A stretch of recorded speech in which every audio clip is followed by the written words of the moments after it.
Shalom, selamat pagi Bapak Ibu, Saudaraku dikasih Tuhan Yesus Kristus. Selamat bertemu kembali dalam ibadah online pada pagi hari ini. Kita mengucap syukur kepada Tuhan Allah kita, Allah yang baik, amin. Semua bersuka cita, amin, pada pagi hari ini, amin. Saudaraku dikasih Tuhan, saya rindu kita membaca satu ayat firman Tuhan dari 1 Tawarik 16 ayat yang ke-29. Saya akan bacakan. Berilah kepada Tuhan kemuliaan namanya, bawalah persembahan dan masuklah menghadap Dia. Sujudlah menyembah kepada Tuhan dengan berhiaskan kekudusan. Amin. Baik, kita akan angkat satu pujian dari Kemenangan Iman nomor 1. Suci, suci, suci.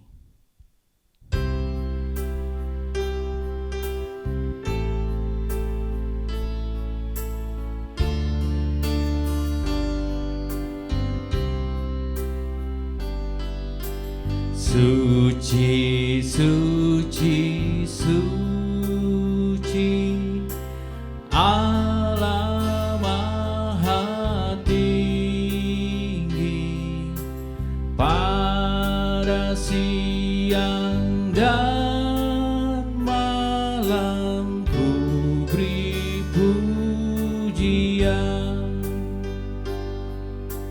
Suci, suci, suci, Ar-Rahman Ar-Rahim, Allah Tritunggal yang Maha Kuasa. Suci, suci, suci, segenap tunduklah, berikanlah ibadat kepada Tuhanmu yang saleh dan malaikat, segenap sembahlah Allah selama-lamanya. Suci, suci, suci. Suci, suci, suci, meskipun sekarang wajahmu tak terpandang sebab maha terang. Hanya Tuhan saja, lain tiada lagi, yang maha kuasa, maha sucilah. Suci, suci, suci, suci, suci, Allah Maha Tinggi, segenap makhluk langit, laut, bumi, puji-Hu. Suci, suci, suci, Ar-Rahman Ar-Rahim, kasih-Nya maha tinggi dan besar. Bapa, kami bersyukur padamu karena Engkau baik buat kehidupan kami. Engkau senantiasa memelihara kami dari hari ke hari sampai kami sudah tiba di minggu yang kedua dari bulan Mei ini. Semua karena anugerah-Mu, semua karena pertolongan-Mu. Pemeliharaan-Mu selalu nyata dalam diri kami. Dan semua pemeliharaan-Mu ini semakin membuat kami semakin teguh dalam pengharapan kami akan Engkau. Karena kami menyadari lewat pengalaman-pengalaman kami. Engkau Allah yang senantiasa memelihara kami, Allah yang peduli akan kami, Allah yang baik atas kehidupan kami. Terima kasih Tuhan untuk kesempatan di mana kami boleh beribadah kepadamu di hari ini. Karena itu kami menyerahkan akan ibadah kami pagi hari ini dalam tangan-Mu. Kiranya Engkau memimpin menuntun ibadah kami ini Tuhan, dari awal sampai akhirnya. Kiranya berjalan sesuai dengan kehendak-Mu dan hanya bagi kemuliaan-Mu.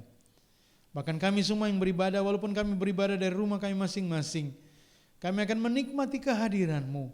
Kami akan diteguhkan lewat ibadah ini, dikuatkan lewat ibadah ini, sehingga ibadah ini akan menjadi berkat bagi kami. Terima kasih Bapa, terpujilah nama-Mu. Kami buka ibadah ini dalam nama Bapa, Anak dan Roh Kudus. Amin. Bapak Ibu Saudaraku yang dikasihi Tuhan Yesus, kita akan lebih lagi membawa korban pujian kita ke hadapan Allah kita. Kita mengangkat pujian dari Kemenangan Iman nomor 289. Terpujilah Allah. Mari dengan sukacita kita nyanyikan lagu ini.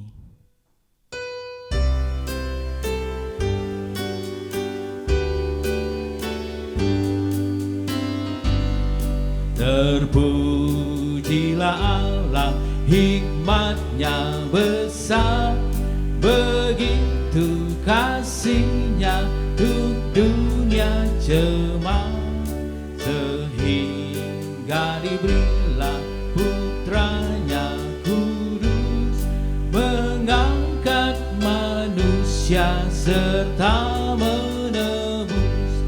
Pujilah, pujilah, buatlah dunia bergemar, bergemar, mendengar suaranya.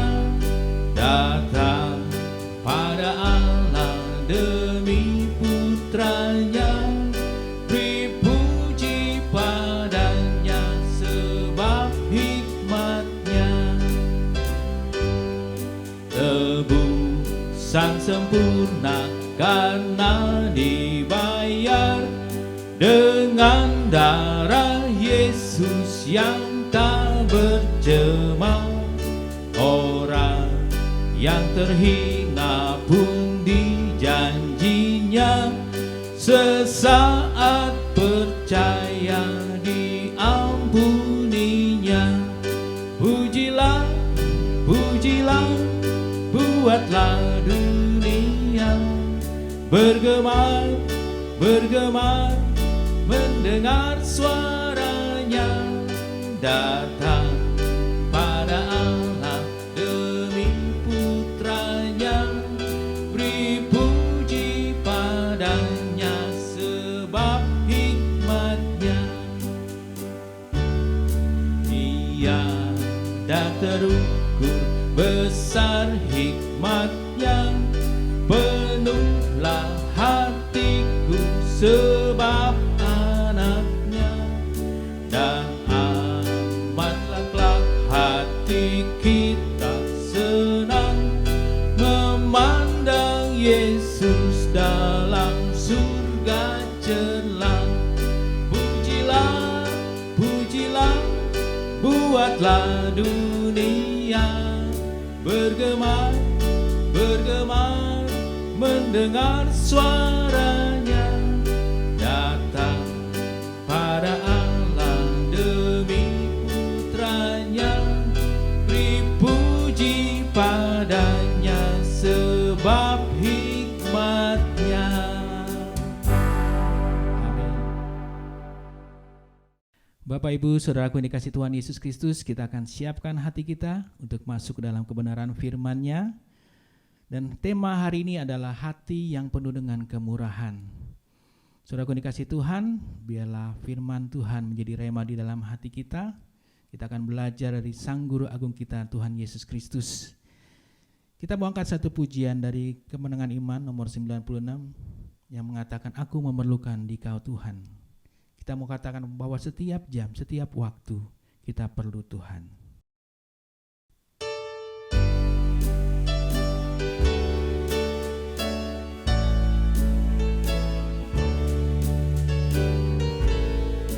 Ya Tuhan, tiap jam ku memerlukan-Mu,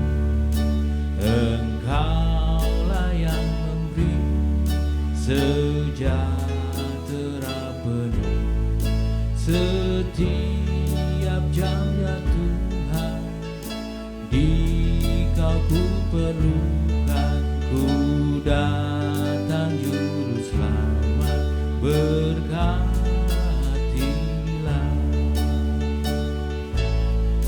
Ya Tuhan, tiap jam dampingi hamba-Mu. Jikalau Kau dekat, enyah penggodaku. Setiap jamnya Tuhan, di Kau ku perlukan, ku datang juru selamat, berkatilah. Ya Tuhan, tiap jam di suka dukaku. Jikalau Tuhan jauh, percuma hidupku. Setiap jamnya Tuhan, di Kau ku perlukan, ku datang juru selamat, berkatilah.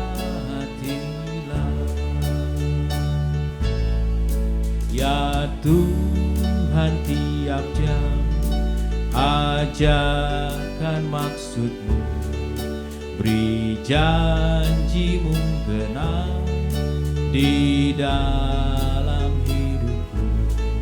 Setiap jamnya Tuhan, di Kau ku perlukan, ku datang juru selamat, berkatilah.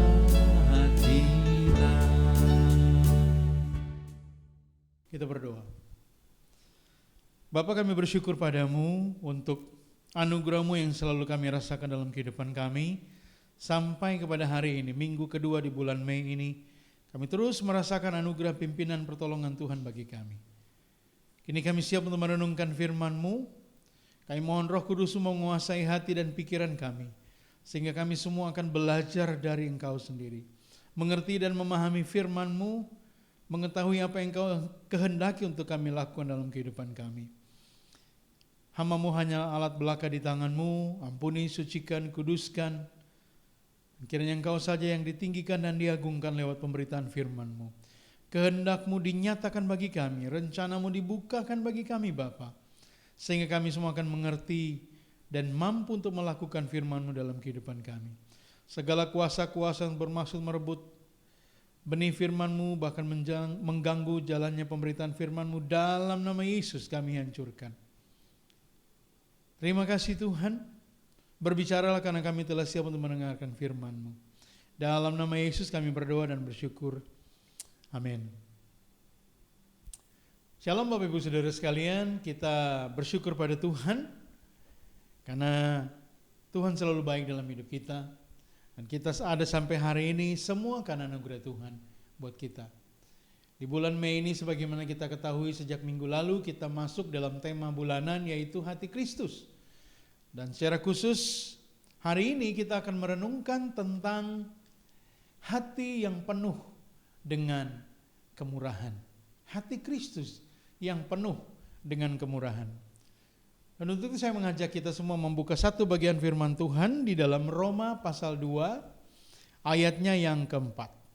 Roma pasal 2 ayat 4 saya akan bacakan untuk kita semua. Demikian firman Tuhan.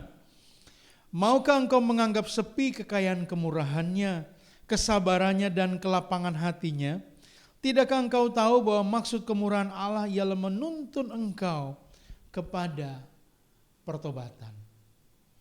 Dari firman Tuhan akan kita bacakan ini kita akan merenungkan tentang kemurahan Allah. Nah, Bapak Ibu Saudara yang saya kasih dalam Tuhan, jemaat GKI Tiberias dan siapapun yang mengikuti ibadah ini, di awal masa pandemi COVID-19 ini, secara khusus di Indonesia, pemerintah telah mengeluarkan sebuah putusan untuk membebaskan sejumlah narapidana yang memenuhi kualifikasi tertentu. Dan mereka diberikan asimilasi di rumah dan juga hak integrasi di mana mereka bisa mendapatkan pembebasan bersyarat, cuti menjelang masa bebas, ataupun cuti bersyarat.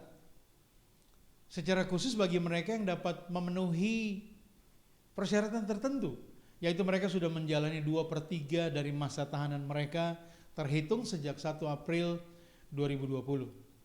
Itu sebabnya kita ketahui di banyak lembaga pemasyarakatan dan sejenisnya ada banyak narapidana yang kemudian dibebaskan. Nah saudara, ini adalah bentuk kemurahan hati dari pemerintah Indonesia khususnya karena alasan kemanusiaan terhadap mereka, sehingga mereka dibebaskan seperti itu dalam menyikapi bahaya COVID. Nah coba kita cermati apa yang terjadi, apa hasilnya setelah terjadi pembebasan dalam jumlah yang cukup banyak itu. Kita ketahui bahwa lewat berita-berita yang kita dapatkan, ada sejumlah orang yang langsung tertangkap lagi karena mereka melakukan kejahatan. Nah saudara yang saya kasih dalam Tuhan, ini adalah gambaran bahwa para mantan narapidana ini, mereka menikmati kemurahan yang pemerintah berikan kepada mereka dengan cara yang berbeda-beda. Ada yang menikmati dengan cara yang baik, ada yang menikmati dengan cara yang keliru, sehingga pembebasan yang mereka dapatkan itu berdampak pada ganjaran yang mereka peroleh akibat perbuatan yang mereka lakukan. Nah, saudara yang saya kasih dalam Tuhan, kita semua sebagai orang percaya, kita juga telah ditebus oleh Kristus dengan darahnya sendiri. Kita juga sedang menikmati kemurahannya bahkan sampai saat ini. Namun pertanyaannya adalah bagaimana kita menyikapi kemurahan hati Kristus tersebut. Menyikapinya itu akan menentukan apa yang kita peroleh atau apa yang kita dapatkan. Dan untuk dapat menolong kita menyikapi dengan benar kemurahan Kristus, marilah kita merenungkan secara lebih mendalam seperti apakah bentuk kemurahan dari Kristus, kemurahan hati Kristus atas kita. Nah, dari ayat yang kita baca tadi dan beberapa ayat di bawahnya, kita akan bisa melihat ada 3 bentuk kemurahan Kristus yang nyata bagi setiap orang yang percaya kepadanya, yaitu yang pertama bahwa dia menuntun kita dengan kesabaran, kemudian dia memberikan kesempatan bagi kita untuk bertobat, dan dia menganugerahkan hidup yang kekal. Nah mari kita masuk sekarang saudaraku ke bagian yang pertama, yaitu Kristus menuntun kita dengan kesabaran. Mari kita lihat dalam ayatnya yang keempat bagian B. Tidakkah engkau tahu bahwa maksud kemurahan Allah ialah menuntun engkau kepada pertobatan? Dalam bagian ayat 4b ini kita bisa lihat ada kalimat di sana, menuntun engkau kepada pertobatan. Jadi Kristus menuntun kita. Dan saya menyebutnya di sini bahwa dia menuntun kita dengan kesabaran. Mengapa menuntun dengan kesabaran? Karena kita bisa bayangkan menuntun kepada pertobatan. Di mana pertobatan tentunya tidak terjadi secara instan, sehingga butuh kesabaran di sana. Nah, mari kita lihat lebih jauh tentang apa makna menuntun. Kalau saudara lihat dalam kamus bahasa Indonesia, ada 2 makna menuntun di sana, yaitu yang pertama bahwa menuntun itu adalah membimbing dengan sabar. Dan yang kedua adalah menunjuk atau mengarahkan ke jalan yang benar. Nah mari kita perhatikan baik-baik ayat ini, secara khusus bagian ini, dari definisi yang tadi saya ungkapkan. Yaitu menuntun itu artinya membimbing dengan sabar. Jadi ketika Kristus menuntun kita hingga kepada pertobatan, dia sedang membimbing kita manusia dengan sabar. Nah kalau kita perhatikan secara lebih mendalam, maka dari pihak Kristus tentunya ketika dia membimbing kita, ada kesabaran di sana. Menunggu saatnya sampai kita kemudian mau bertobat, datang kepadanya. Tapi yang lebih penting lagi saudaraku adalah mari kita renungkan apa yang harus nyata atau yang harus ada dari pihak kita. Yang pertama tentunya dari pihak kita ketika dia membimbing kita dengan sabar, kita sebagai manusia harus memiliki kerelaan untuk dituntun. Saya dan saudara harus memiliki kerelaan untuk dituntun. Bagaimana bentuk kerelaan itu? Bagaimana bentuk kerelaan kita untuk dituntun? Yang pertama tentunya kita harus punya sikap kesiapan untuk menyangkal diri. Mari kita buka sama-sama dalam Lukas pasalnya yang ke-9, ayatnya yang ke-23. Lukas pasal 9, ayatnya yang ke-23 saya akan bacakan untuk kita. Katanya kepada mereka semua, setiap orang yang mau mengikut aku, ia harus menyangkal dirinya, memikul salibnya setiap hari dan mengikut aku. Saudara, dari ayat ini jelas Yesus berbicara bahwa siapa yang mau mengikut dia harus siap untuk menyangkal diri. Tidak mementingkan kepentingan diri kita sendiri, tetapi mengutamakan kepentingan Kristus. Secara khusus dia yang sedang membimbing kita, menuntun kita dengan kesabaran tadi. Supaya kita bisa dibimbing, dituntun dengan baik, maka kita harus siap untuk menyangkal diri. Dan kalau Bapak Ibu Saudara perhatikan di dalam ayat tadi, ayat 23, dikatakan memikul salibnya setiap hari. Artinya ini bicara kesiapan untuk dibimbing oleh Kristus tadi, untuk menyangkal diri tadi, adalah sesuatu yang harus berlangsung terus-menerus setiap hari. Itulah bentuk kita yang sedang siap untuk dituntun. Dan saudara, kerelaan untuk dituntun bukan hanya sekedar dari aspek menyangkal diri, tapi juga ada aspek selanjutnya yang harus ada di sana, yaitu kesiapan untuk dibentuk. Saya dan saudara yang sedang dituntun oleh Kristus, kita harus punya kesiapan untuk dibentuk, sehingga kita akan menjadi seperti yang Dia inginkan. Bayangkan ketika kita sedang dituntun, lalu kita tidak siap untuk dibentuk, maka kita tidak akan menjadi seperti yang Dia inginkan ketika Dia menuntun kita. Nah, coba kita buka di dalam Galatia pasalnya yang ke-5. Galatia pasalnya yang ke-5, ayatnya yang ke-16. Galatia 5, ayatnya yang ke-16. Saya akan bacakan untuk kita. Di sini dikatakan, maksudku ialah hiduplah oleh roh, maka kamu tidak akan menuruti keinginan daging. Sekali lagi, maksudku ialah hiduplah oleh roh, maka kamu tidak akan menuruti keinginan daging.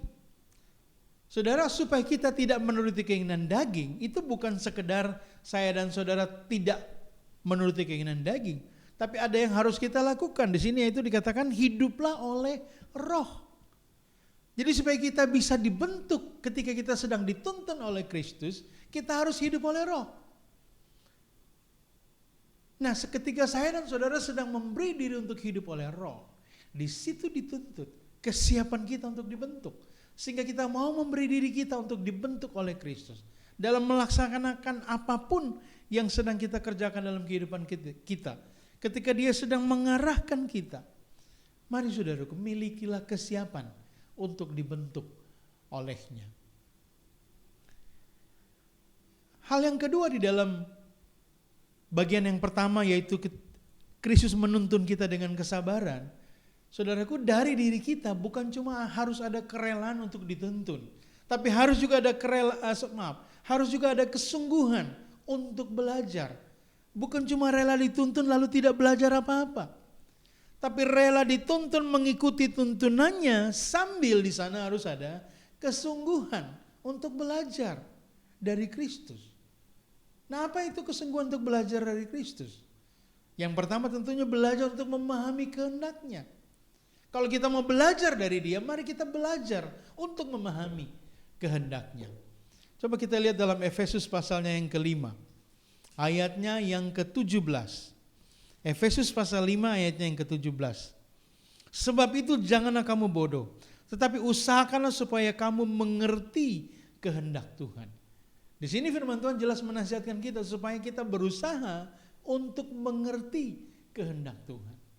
Nah, ini yang dimaksudkan dengan belajar memahami kehendak Kristus. Nah, saudaraku, belajar memahami kehendak Kristus tidak semudah mengucapkannya. Mengapa demikian? Karena dalam kita menjalani kehidupan kita, misalnya kita mau melakukan sesuatu yang sudah biasa kita lakukan, adakah kita berpikir di sana bahwa itu sesuai dengan kehendak Kristus? Kalau itu tidak sesuai dengan kehendak Kristus, maka kita harus belajar untuk meninggalkan kebiasaan itu dan memulai dengan kebiasaan yang baru yang adalah kehendak Kristus. Jadi kesungguhan untuk belajar harus diawali dengan belajar memahami kehendak-Nya. Dan belajar memahami kehendaknya tentunya kita pelajari dari firman-Nya, yang akan menuntun kita untuk melakukan kehendaknya. Tapi ada satu aspek lagi saudaraku. Bukan hanya belajar untuk memahami kehendaknya. Tidak cukup sampai di situ. Belajar memahami kehendaknya itu baik. Tapi kalau kita hanya berhenti sampai kepada belajar memahami kehendaknya, itu belumlah cukup. Karena harus ada hal selanjutnya, itu belajar untuk berubah. Setelah saya dan saudara memahami kehendak Kristus, maka marilah kita belajar untuk berubah sesuai dengan kehendaknya, sesuai dengan rancangannya atas kita. Belajarlah untuk berubah. Kalau saudara baca ayat yang sangat kita kenal, yang sudah sering dibacakan, sudah sering dihotbahkan, Roma 12 ayatnya yang kedua. Roma 12 ayat 2 berkata, janganlah kamu menjadi serupa dengan dunia ini, tetapi berubahlah oleh pembaruan budimu, sehingga kamu dapat membedakan manakah kehendak Allah, apa yang baik, yang berkenan kepada Allah, dan yang sempurna. Nah saudara, dari ayat ini jelas bicara bahwa kita harus belajar untuk siap untuk dibentuk. Kita harus siap untuk belajar untuk berubah, bukan hanya memahami kehendaknya, tapi belajar untuk berubah. Dan dalam ayat ini secara jelas dikatakan bahwa berubahlah oleh pembaruan budimu. Jadi harus ada perubahan di dalam diri kita. Dan perubahan itu akan membuat kita, dalam ayat 2 bagian B, akan memampukan kita untuk membedakan manakah kehendak Allah, apa yang baik, yang berkenan kepada Allah, dan yang sempurna. Jadi ketika saya dan saudara mau belajar berubah, itu tentunya ada kaitan dengan, atau berkaitan langsung dengan, kita akan semakin memahami kehendak Allah, dan kita akan mampu melakukannya dalam kehidupan kita. Saudaraku, makna yang kedua dari menuntun dengan kesabaran yang Kristus lakukan untuk kita adalah Dia menunjukkan atau mengarahkan kita ke jalan yang benar. Menunjuk atau mengarahkan kita ke jalan yang benar. Nah, ketika Dia mengarahkan kita ke jalan yang benar ini, dari sisi Kristus sudah tentu bahwa Dia tidak memaksa kita. Dia mengarahkan, Dia menunjukkan. Dia bukan menarik kita dengan paksa. Dia bukan membentuk kita dengan cara paksaan, tetapi Dia memberikan kesempatan kepada kita untuk mengikuti tuntunannya, mengikuti arahan yang Dia berikan. Saudara bisa bayangkan ilustrasi sederhananya mungkin seperti ini. Ketika kita punya anak kecil baru belajar berjalan, baru mau belajar berjalan, kira-kira apa yang akan kita lakukan? Kita akan menuntun dia, bukan?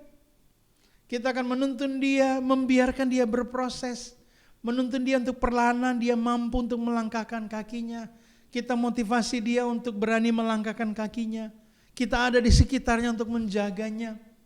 Proses itu yang dijalani oleh setiap orang tua yang sedang mengajar anaknya untuk berjalan. Dan kalau kita semua tentunya masih mengingat saat-saat seperti itu, bukankah tidak ada dari kita yang memaksa anak kita yang belum mampu berjalan itu? Tidak ada dari kita yang memaksa dia untuk berjalan. Karena kita tahu kemampuannya belum sampai di situ.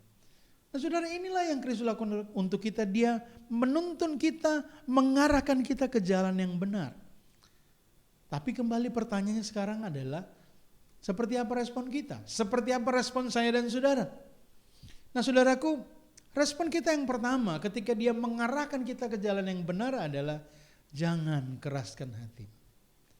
Jangan kita keraskan hati kita sehingga Dia bisa mengarahkan kita ke jalan yang benar. Karena ketika kita mengeraskan hati kita, kita tidak akan mungkin akan mengikuti tuntunannya, bukan? Saya percaya kita semua pernah melihat kambing misalnya. Kalau kita mau menuntun kambing, tidak mungkin.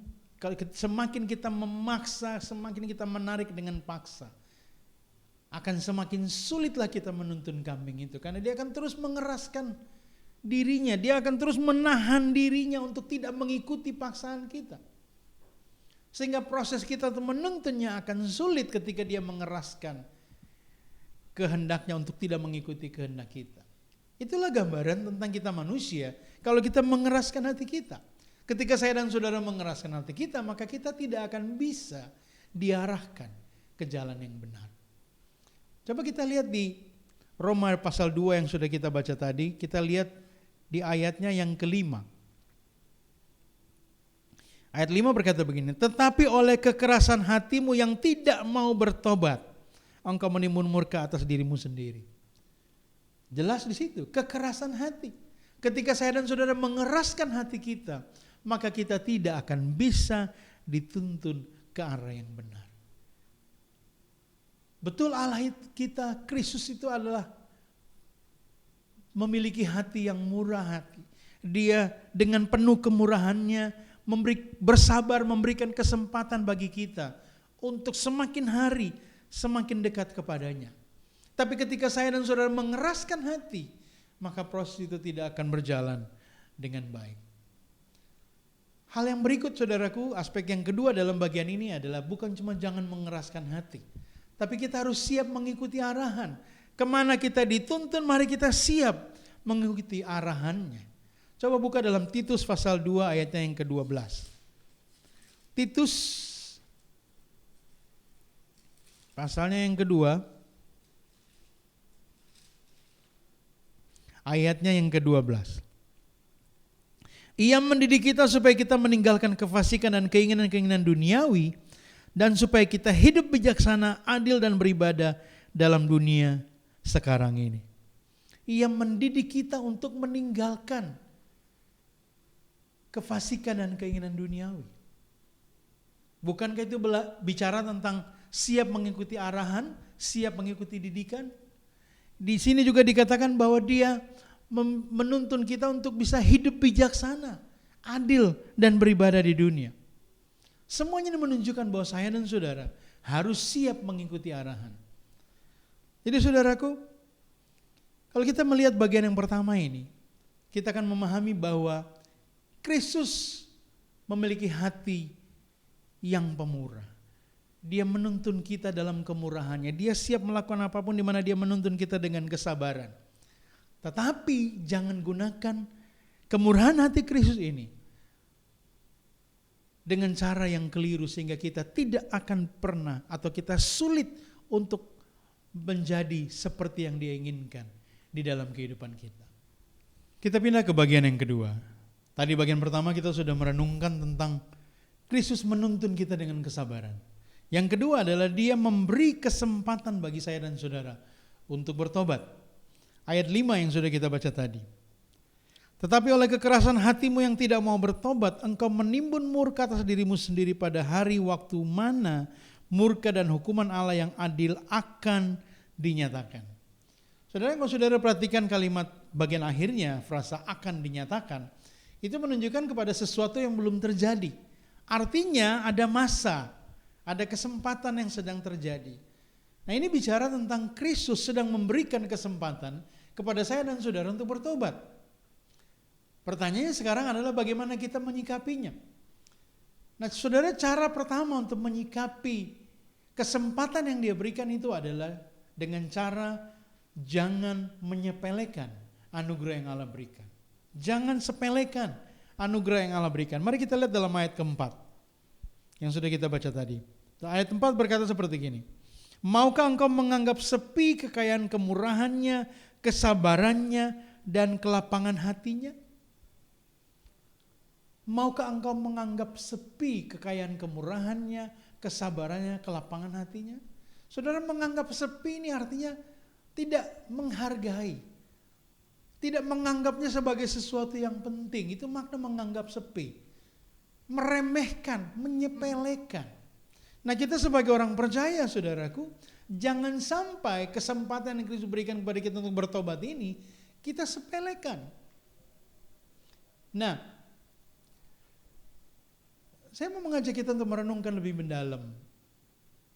Sadarkah kita bahwa ketika saya dan saudara tidak kunjung berubah dalam hidup kita, maka sebenarnya kita sedang menyepelekan anugerah Allah. Kesempatan yang dia berikan kepada kita untuk berubah, tapi kita tidak pernah berubah. Bukankah kita sedang menyepelekan anugerahnya, kebaikannya, kemurahannya? Saudara, kita tentunya bisa membayangkan kalau kita punya anak yang sudah lama kita berharap dia berubah. Ada hal yang tidak pernah bisa dia tinggalkan. Sudah berkali-kali kita nasihati, kita bicara dengan dia dari hati ke hati, kita berdoa bersama dengan dia, tapi dia tidak kunjung berubah. Kira-kira bagaimana perasaan kita saat itu? Itulah kira-kira gambaran bagaimana jika kita, saya dan saudara sedang menyepelekan anugerah yang Allah berikan. Coba kita lihat dalam 1 Korintus pasal 6. 1 Korintus pasalnya yang ke-6, ayatnya yang ke-19. 1 Korintus 6 ayatnya yang ke-19. Atau tidak tahukah kamu bahwa tubuhmu adalah bait Roh Kudus yang diam di dalam kamu, Roh Kudus yang kamu peroleh dari Allah. Saudara, ayat ini bicara bahwa tubuh kita adalah bait Roh Kudus yang diam di dalam kita. Dan Roh Kudus ini kita peroleh dari Allah. Nah, sebagai orang percaya di mana Roh Kudus diam di dalam diri kita, di mana Roh Kudus ini kita peroleh dari Dia. Bahkan di ayat bagian terakhir ayat 19 dikatakan bahwa kamu bukan milik kamu sendiri. Hidup kita ini bukan milik kita sendiri, tetapi milik Dia yang telah menebus kita. Nah, coba bayangkan bagaimana perasaan Allah, bagaimana perasaan Roh Kudus ketika saya dan saudara menggunakan kesempatan yang masih diberikan di masa anugerah ini untuk hidup sesuai kehendak kita dan bukan kehendaknya.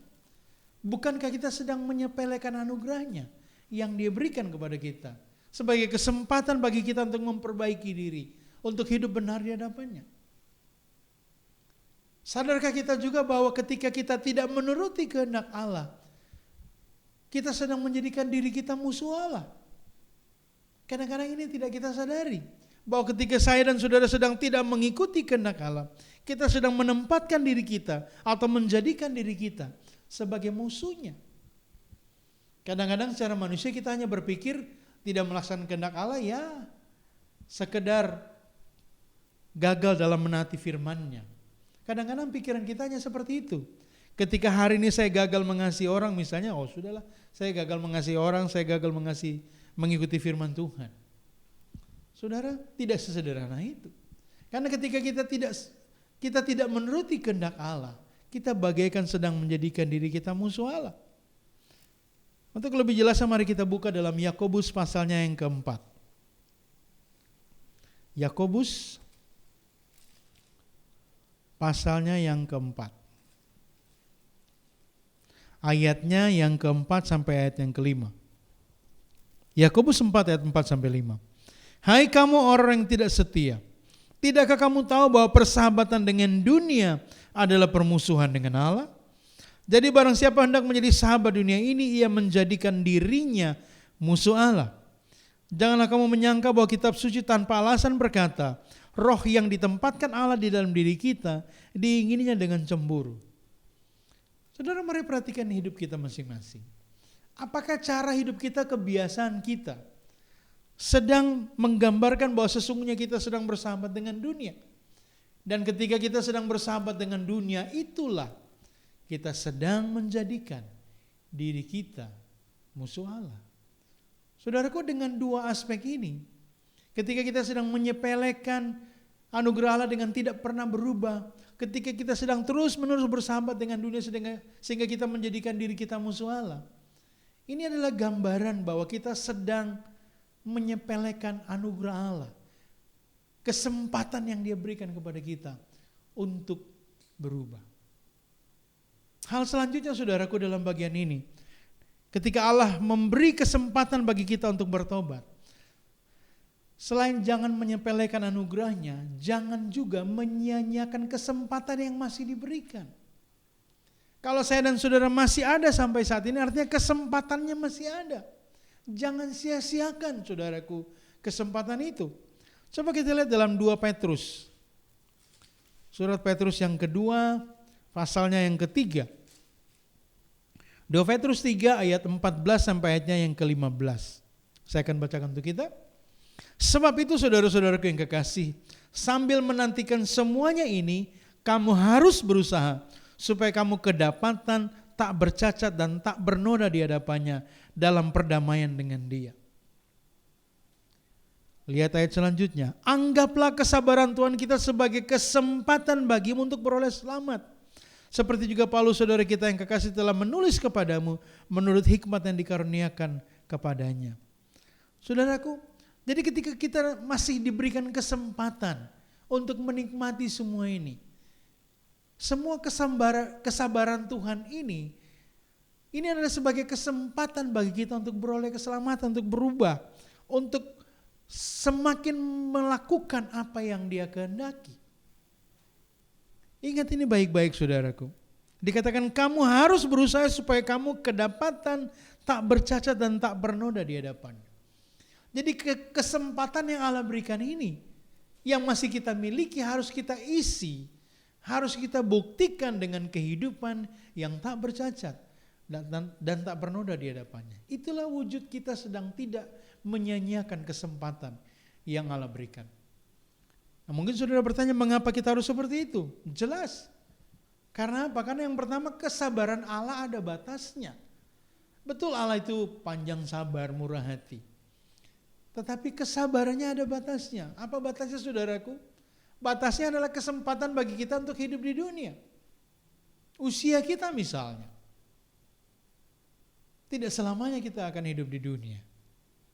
Tidak selamanya. Selama kita masih hidup di dunia, inilah kesempatan yang masih kita miliki. Jangan sia-siakan kesempatan ini. Ataupun mungkin bukan usia kita, tapi kedatangan Kristus yang kedua untuk menjemput orang yang percaya kepadanya. Bukankah itu juga kesempatan, menunjukkan ada batasnya yang harus saya dan saudara sikapi. Coba kita lihat dalam 1 Tesalonika pasalnya yang kelima. 1 Tesalonika pasalnya yang kelima ayatnya yang kedua. 1 Tesalonika pasalnya yang kelima ayatnya yang kedua. Saya akan bacakan untuk kita. Karena kamu sendiri tahu benar-benar bahwa hari Tuhan datang seperti pencuri pada waktu malam.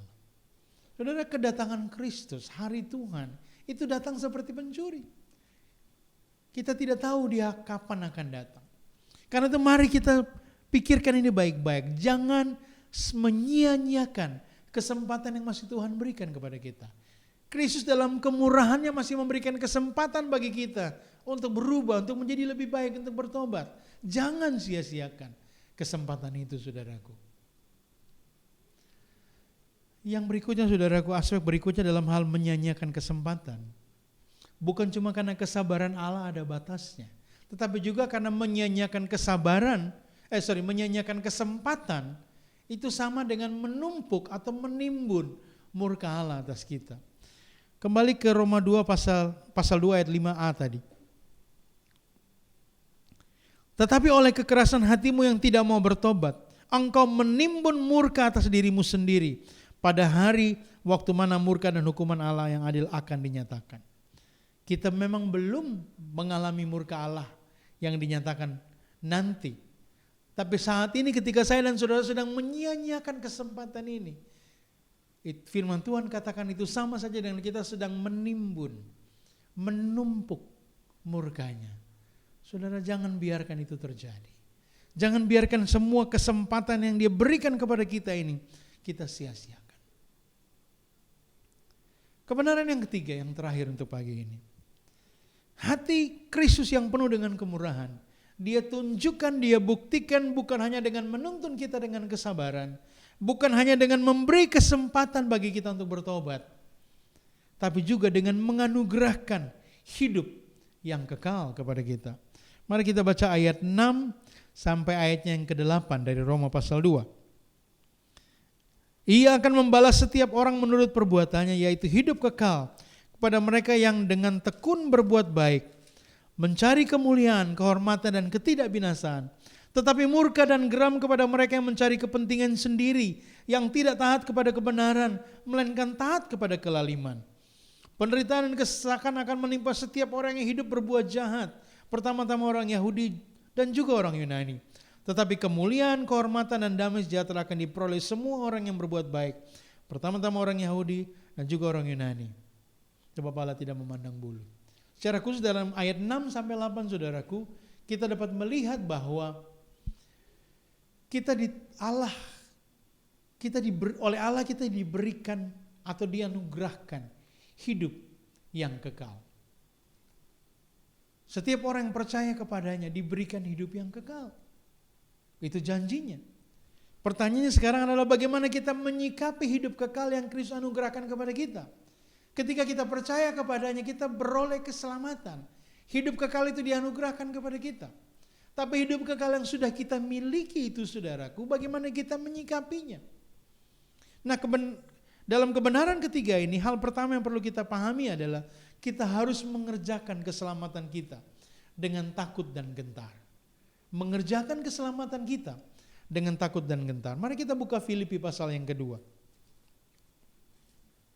Filipi, surat Paulus kepada jemaat di Filipi pasal yang kedua. Kita baca dari ayat 12 sampai ayat 13. Saya akan bacakan untuk kita. Hai saudara-saudaraku yang kekasih, kamu senantiasa taat. Karena itu tetaplah kerjakan keselamatanmu dengan takut dan gentar. Bukan saja seperti waktu aku masih hadir, tetapi terlebih pula sekarang waktu aku tidak hadir.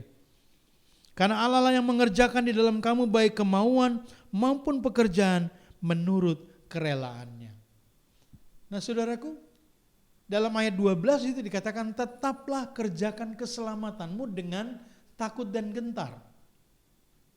Jadi kita sebagai orang percaya yang sudah memiliki keselamatan, karena surat ini kan surat Paulus ini ditujukan kepada jemaat di Filipi, kepada orang percaya di Filipi yang sudah percaya kepada Kristus.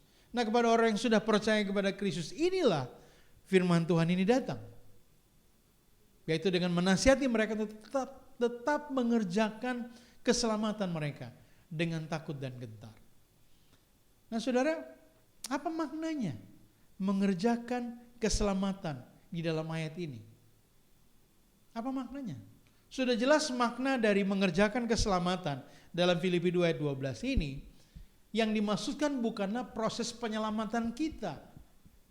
Proses untuk kita mengalami keselamatan, bukan itu yang dimaksudkan. Karena saya dan saudara tidak bisa bekerja untuk mendapatkan keselamatan itu. Keselamatan itu dikerjakan oleh Kristus sendiri. Jadi saudaraku, mengerjakan keselamatan dengan takut dan gentar ini bukanlah berbicara tentang proses bagi saya dan saudara untuk mendapatkan keselamatan. Karena seperti saya sudah katakan tadi, proses untuk memperoleh keselamatan itu dikerjakan oleh Kristus sendiri di atas kayu salib. Dalam Filipi 2 tadi kalau kita baca ayat-ayat di atasnya, dari ayat 5 sampai ayat 11 dari Filipi 2 tersebut, kita bisa melihat di sana bahwa Kristus sudah mengerjakan penyelamatan itu. Ketika dia mengosongkan dirinya dan datang ke dalam dunia untuk kemudian mati di kayu salib. Tapi yang berikut saudaraku, sesuai dengan ayat 13 juga dari pasti di Filipi yang sama tadi, kalau kita lihat ayat 13 dikatakan bahwa karena Allah lah yang mengerjakan di dalam kamu. Apa artinya ini? Artinya jika Allah yang mengerjakan keselamatan tadi di dalam kita, maka artinya adalah Ia telah ada di dalam kita. Jadi itu berarti kita telah menerima keselamatan itu.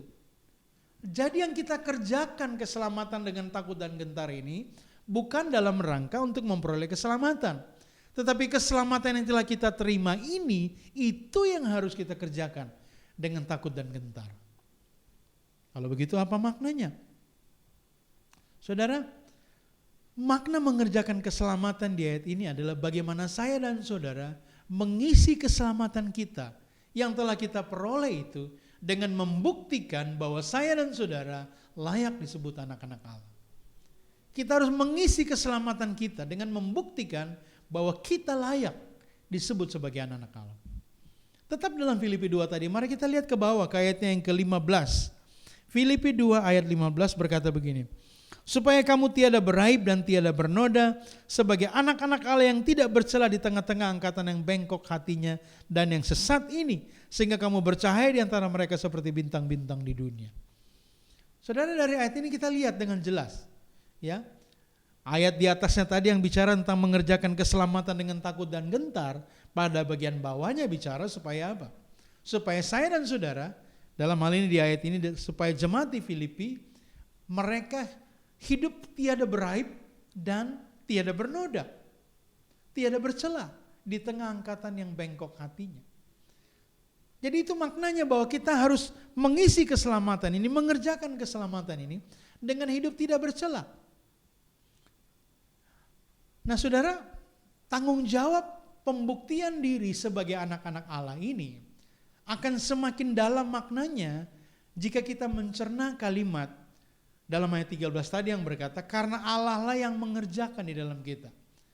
Jadi ketika saya dan saudara dituntut untuk mengerjakan keselamatan kita dengan takut dan gentar di ayat 12, di ayat 13 ayat itu langsung disambung dengan karena Allah lah yang mengerjakannya di dalam kamu.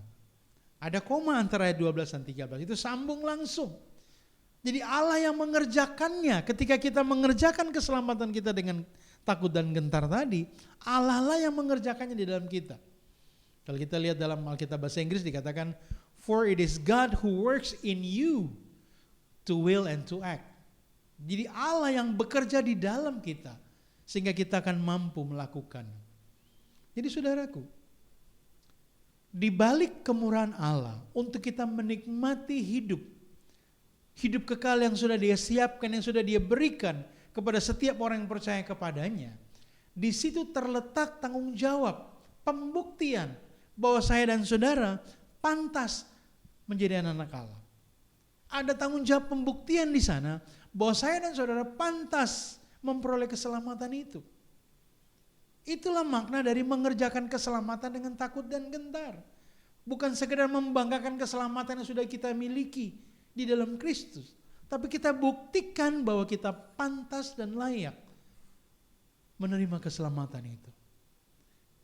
Itulah sebabnya hal penting selanjutnya dalam menyikapi hidup kekal yang Kristus anugerahkan adalah kita harus bertanding dalam pertandingan iman yang benar, seperti yang diwajibkan bagi kita. Mari kita buka dalam 1 Timotius pasalnya yang ke-6. 1 Timotius pasal 6 ayat 11 sampai 12. Tetapi engkau hai manusia Allah, jauhilah semuanya itu. Kejarlah keadilan, ibadah, kesetiaan, kasih, kesabaran dan kelembutan. Bertandinglah dalam pertandingan iman yang benar dan rebutlah hidup yang kekal. Untuk itulah engkau telah dipanggil dan telah engkau ikrarkan ikrar yang benar di depan banyak saksi. Saudara, menarik kalau kita melihat ayat ini.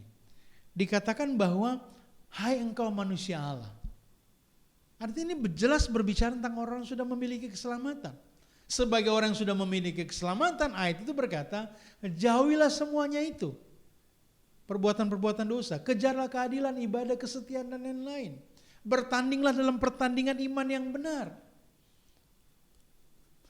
Saudaraku, kalau kita lihat lebih jauh ke ayatnya yang ke-14 sampai ayatnya yang ke-15. Dikatakan seperti ini. Turutilah perintah ini dengan tidak bercacat dan tidak bercela. Hingga pada saat Tuhan kita Yesus Kristus menyatakan dirinya. Yaitu saat yang akan ditentukan oleh penguasa yang satu-satunya dan yang penuh bahagia. Raja di atas segala raja dan Tuhan di atas segala Tuhan. Saudaraku, jadi ketika kita bertanding dalam pertandingan yang diwajibkan bagi kita, kita harus melakukannya dengan tidak bercacat dan tidak bercela. Hingga pada saat Tuhan kita Yesus Kristus menyatakan dirinya. Bayangkan. Artinya pertandingan iman yang diwajibkan bagi kita adalah pertandingan yang harus terus-menerus kita ikuti dengan tidak bercacat dan tidak bercela sampai kedatangan Kristus. Saudaraku, kemurahan Kristus yang menganugerahkan hidup yang kekal kepada kita adalah kemurahan yang disertai tanggung jawab dari pihak kita untuk mengisi keselamatan tersebut dengan takut dan gentar. Untuk mengerjakan keselamatan tersebut dengan takut dan gentar. Untuk hidup tidak bercacat di hadapannya. Itulah cara kita, respon kita kepadanya. Pagi ini kita sudah mempelajari 3 hal tentang bentuk kemurahan hati Kristus kepada kita. Yang sudah dia nyatakan kepada kita. Yang pertama adalah dia menuntun kita dengan kesabaran. Yang kedua, dia memberi kesempatan kepada kita untuk bertobat. Dan yang ketiga yang baru kita renungkan adalah dia menganugerahkan hidup yang kekal kepada kita yang percaya kepadanya. Pertanyaannya adalah bagaimana respon kita? Seperti apa responmu terhadap kemurahan Kristus ini? Mari kita berdoa. Bapa, kami bersyukur padamu untuk kemurahan-Mu yang nyata bagi kami. Engkau menuntun kami dalam kehidupan kami dengan penuh kesabaran. Engkau memberikan kesempatan kepada kami untuk bertobat, untuk berubah. Dan Engkau juga menganugerahkan kepada kami hidup yang kekal, yang dimiliki oleh kami yang percaya kepadamu. Tapi kami tahu Tuhan bahwa dalam semua kemurahan-Mu ini ada tanggung jawab dari diri kami. Ketika Engkau menuntun kami dengan kesabaran, kami harus memberi diri kami untuk siap dituntun, siap dibentuk oleh-Mu. Ketika Engkau memberikan kami kesempatan untuk bertobat, kami dituntut Tuhan untuk benar-benar membuktikan bahwa kami mampu berubah, kami mampu menjadi lebih baik, kami mampu menjadi seperti yang Engkau inginkan. Dan ketika Engkau menganugerahkan hidup kekal kepada kami tahu kami dituntut untuk membuktikannya dengan hidup benar di hadapan-Mu. Mengerjakan keselamatannya dengan takut dan gentar. Dengan hidup tidak bercacat di hadapan-Mu. Dan berlomba dalam perlombaan yang diwajibkan bagi kami. Mampukan kami Bapa untuk mewujudkan dalam kehidupan kami. Terpujilah nama-Mu. Kiranya firman Tuhan ini benar-benar meneguhkan kami dan mengingatkan kami akan tanggung jawab kami. Kami bukan hanya mensyukuri Engkau yang murah hati bagi kami. Hati-Mu yang penuh dengan kemurahan itu. Kami harus tahu bahwa kami punya tanggung jawab untuk menyikapi kemurahan hati-Mu. Terima kasih Bapa, terpujilah nama-Mu. Dalam nama Yesus, kami mensyukuri firman-Mu. Amin. Bapak, Ibu, Saudaraku yang dikasihi Tuhan Yesus Kristus, saya akan membacakan warta jemaat kita pada hari ini. Untuk tema bulanan kita minggu depan masih hati Kristus, dengan tema mingguan kita yaitu hati yang penuh dengan pengampunan, yang diambil dari Efesus 1 ayat 4 sampai dengan ayat yang 10. Dan pengkhotbah kita adalah Evangelis Dorna Teresia Sasela. Kemudian ada informasi internal. Untuk persembahan, perpuluhan, ucapan syukur dan lain-lain mohon ditransfer ke rekening BNI 000 807 4327 atas nama Gereja Kemah Injil Indonesia dengan memberikan nama dan keterangan persembahan atau persepuluhan, atau dapat menghubungi sekretariat gereja dengan Saudari Resita Patricia Mongan untuk mengambil di rumah Bapak atau Ibu atau saudara-saudari semua. Mengingat situasi dan kondisi belum memungkinkan untuk pertemuan ibadah bersama, maka untuk sementara kegiatan sepanjang minggu ini masih dilakukan di rumah masing-masing. Kemudian para pemimpin Komsel akan membuka ruang-ruang diskusi secara online melalui grup WA. Dan jam ibadah doa PPW yaitu hari Jumat pukul 19 diubah menjadi jam ibadah keluarga.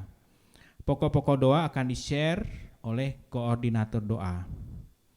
Dan doa pagi akan diadakan tiap hari jam 5 atau jam 6 pagi di rumah masing-masing mulai Senin sampai Sabtu. Kemudian ucapan selamat. Gembala Sidang dan Badan Pengurus Jemaat mengucapkan selamat ulang tahun dan ulang tahun pernikahan kepada yang pertama ulang tahun kelahiran yaitu Bapak Pendeta John Melolo pada tanggal 5 Mei, kemudian Ibu Esther Adelina Damanik pada tanggal 8 Mei, Ibu Since Rebecca Elwar pada tanggal 8 Mei, Marine Selomita Joseph Sampe pada tanggal 8 Mei, dan juga ulang tahun pernikahan kepada Bapak Edward Alokabel dan Ibu Susan Lapaikari pada tanggal 4 Mei.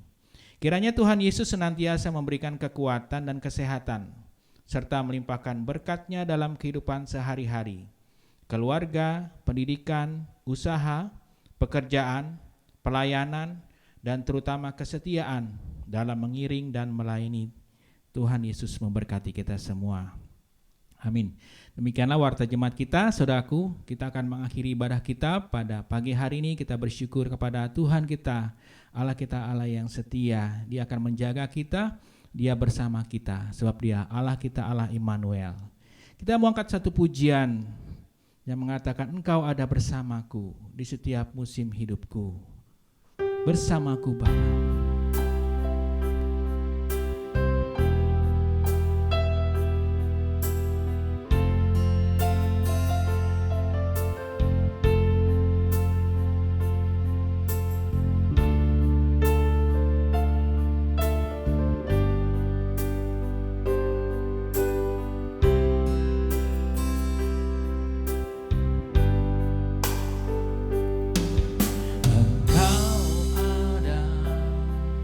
Bersamaku di setiap musim hidupku, tak pernah Kau biarkan ku sendiri.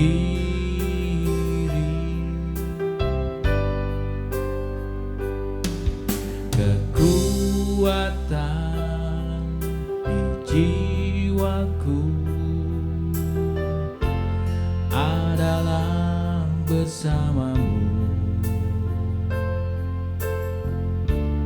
tak pernah ku ragukan kasih-Mu. Mari katakan, bersamamu Bapa. Bersamamu Bapa, ku lewati semua perkenanan-Mu yang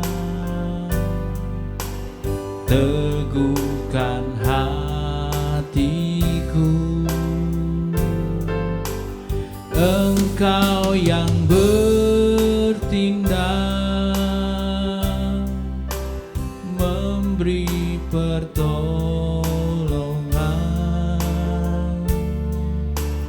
anugerah-Mu besar melimpah bagiku.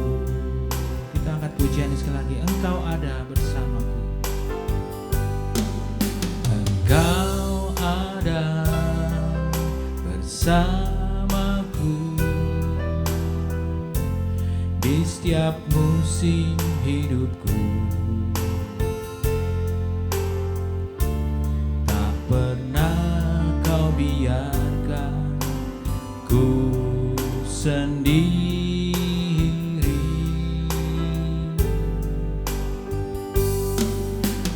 Kekuatan di jiwaku adalah bersamamu, tak pernah ku ragukan kasih-Mu. Bersamamu Bapa, bersamamu Bapa, ku lewati semua perkenanan-Mu yang teguhkan hatiku.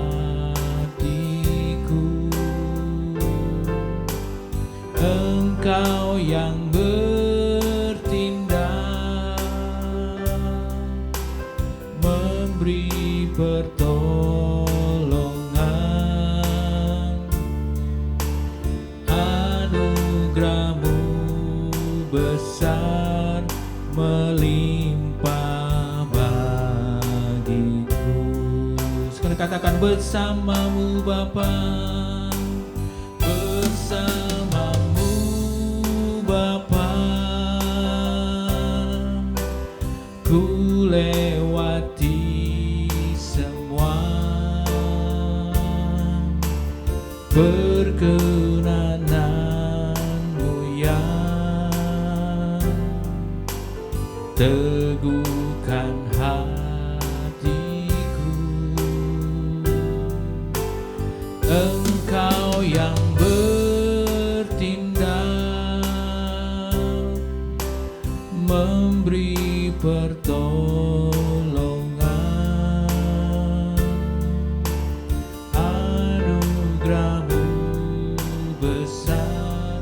melimpah bagiku. Anugerah-Mu, anugerah-Mu besar, melimpah bagiku. Katakan silakan, anugerah-Mu besar, anugerah-Mu besar, melimpah bagiku.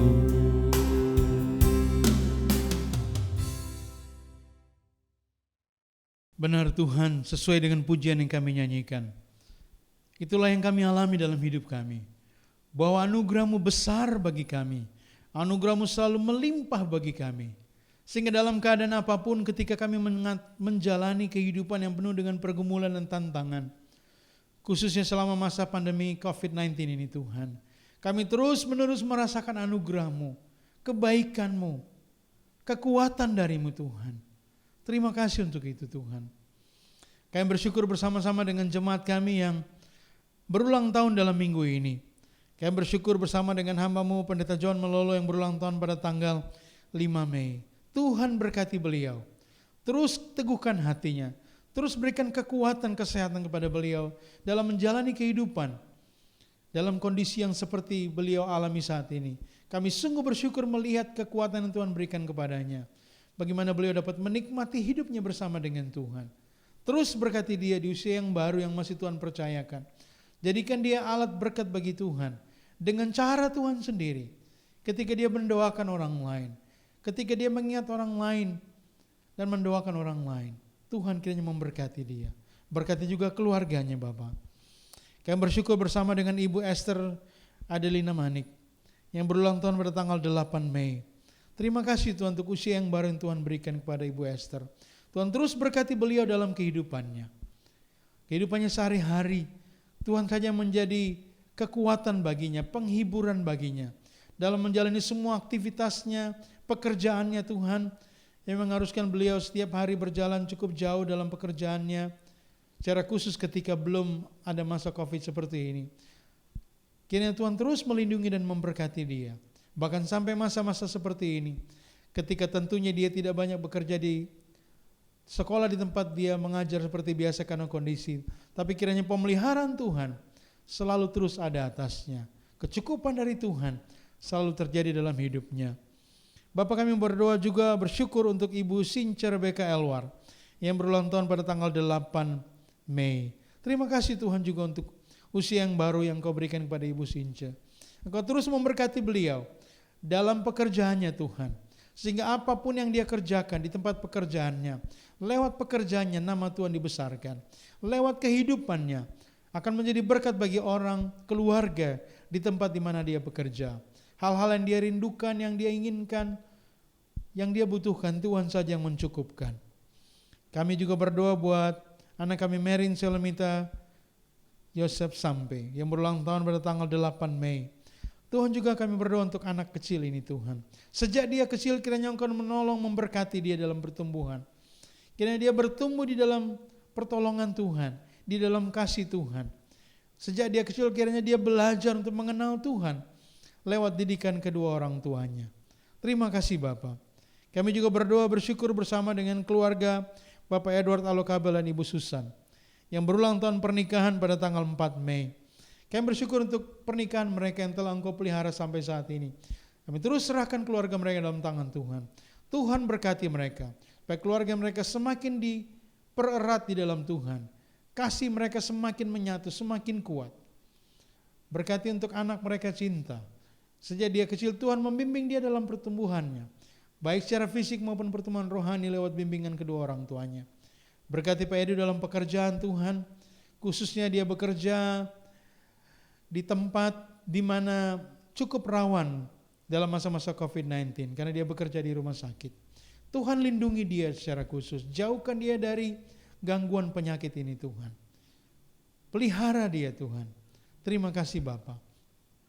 Pada kesempatan ini Bapak kami berdoa untuk seluruh jemaat kami. Dalam aktivitas mereka masing-masing.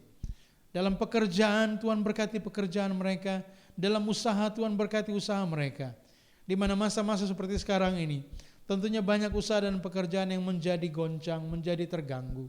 Tapi Tuhan kiranya yang memelihara, Tuhan yang mencukupkan, Tuhan yang menolong setiap jemaat kami. Yang dalam pendidikan Engkau berkati, yang dalam pelayanan pun Engkau berkati Tuhan. Kami juga berdoa untuk semua kami melayani di jemaat ini Tuhan. Baik gembala sidang, badan pengurus jemaat, para pemimpin komsel, yang melayani Tuhan, tetap melayani dalam kondisi-kondisi seperti sekarang ini. Tuhan berikan juga hikmat, kekuatan, kemampuan dalam melayani. Bagi tim pelayan altar juga yang tetap melayani Tuhan dalam kondisi seperti ini, secara khusus tim-tim yang melayani dalam setiap proses perekaman ibadah, Tuhan saja yang memberkati, Tuhan saja yang menguatkan, Tuhan saja yang memampukan. Berkati semua yang mereka kerjakan untuk Tuhan, untuk kemuliaan nama Tuhan. Kami berdoa Tuhan buat seluruh jemaat kami yang sedang berada dalam pergumulan saat ini. Entah itu pergumulan sakit penyakit, entah itu pergumulan pekerjaan, pergumulan pendidikan, pergumulan masalah rumah tangga, pergumulan hari depan, pergumulan tentang rencana-rencana, apapun itu Tuhan. Biarlah jemaat kami terus-menerus menyerahkan diri sepenuhnya kepada Tuhan. Biarlah mereka terus menjadikan Tuhan sebagai satu-satunya pengikat dalam kehidupan mereka, pelindung mereka, pengharapan mereka. Dan Tuhan akan terus menjadi jalan keluar kepada mereka ketika mereka mengandalkan Tuhan. Kami berdoa Tuhan buat jemaat kami yang berusia lanjut. Tuhan terus memberkati mereka. Berikan kekuatan kesehatan kepada mereka. Berikan penghiburan kepada mereka. Sehingga di hari tua mereka ini secara khusus dalam kondisi seperti sekarang ini, mereka dapat menikmati waktu-waktu bersama-sama dengan anak cucu mereka. Dan itu akan mendatangkan sukacita di hati mereka. Bagi jemaat kami yang tinggal di luar kota karena pekerjaan ataupun karena pendidikan, Engkau yang memelihara mereka, menjaga mereka, menjauhkan dari mara bahaya. Engkau yang memampukan mereka untuk tetap dekat kepadamu, menjadi saksi bagi orang lain lewat kehidupan mereka, baik yang ada di kota-kota tertentu, baik yang berlayar, dimanapun mereka berada. Jadikan mereka alat keberkatan bagi orang lain yang ada di sekitar mereka. Kami berdoa Tuhan buat jemaat kami di tempat ini, dalam semua pelayanan yang sedang kami lakukan saat ini, apapun pelayanan itu, Tuhan kiranya menolong dan memberkati. Kami juga berdoa untuk gereja KMI Injil, baik itu pusat, wilayah, daerah, dan seluruh jemaat-jemaat yang ada. Tuhan memberkati setiap pemimpin yang melayani, baik di level pusat, wilayah, daerah, sampai ke seluruh jemaat. Kiranya hamba-hamba Tuhan yang melayani mendapatkan keteguhan dari Tuhan, mendapatkan hikmat kemampuan dari Tuhan, kesetiaan dari Tuhan, di dalam tetap melayani Engkau di tengah kondisi-kondisi seperti ini. Mampukan setiap hamba Tuhan yang melayani untuk terus menjadi berkat bagi orang lain.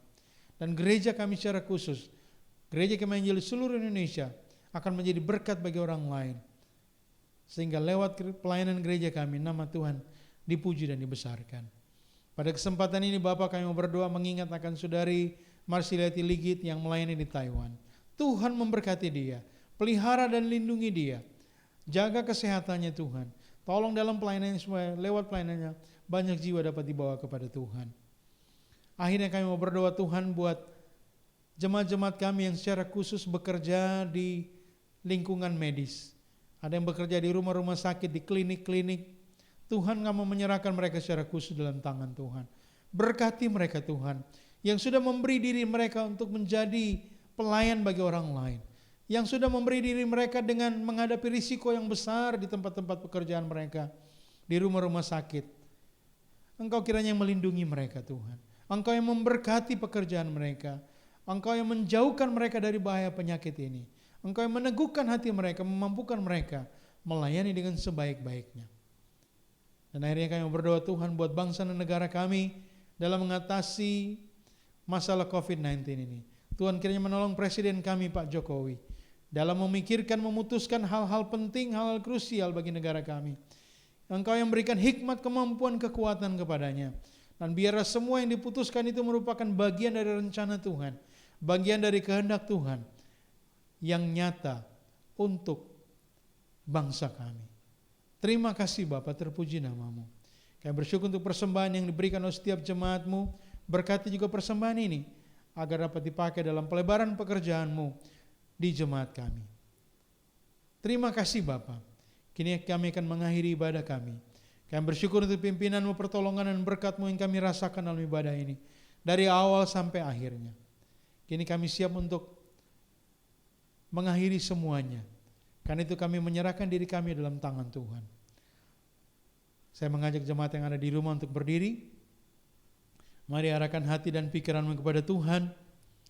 Terimalah berkat dari Tuhan dan jadilah berkat bagi sesamamu. Kiranya anugerah dan damai sejahtera dari Allah Bapa kita, kasih dan kekuatan dari Tuhan kita Yesus Kristus, bimbingan persekutuan tuntunan serta pimpinan Roh Kudus menyertai kita semua mulai saat ini selama Tuhan masih mengizinkan kita hidup di dunia, bahkan sampai Engkau datang kembali untuk menjemput orang yang percaya kepadamu. Amin. Surga dan bumi pujilah. Surga dan bumi pujilah Allahmu sumber kurnia, seluruh makhluk puji terus Sang Bapa, Anak, Roh Kudus.